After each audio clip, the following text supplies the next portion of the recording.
And the further last classification, energy signal and power signal.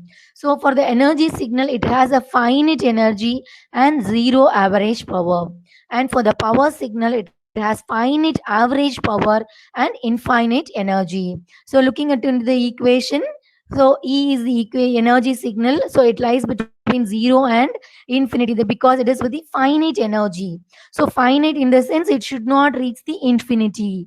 So energy signal lies between 0 and infinity, whereas at the same point of time, we should have the zero power. So P is equal to 0. So this is the case. And E of x is equal to Ex is equal to integration over minus infinity to plus infinity modulus of x of t the whole square into dt.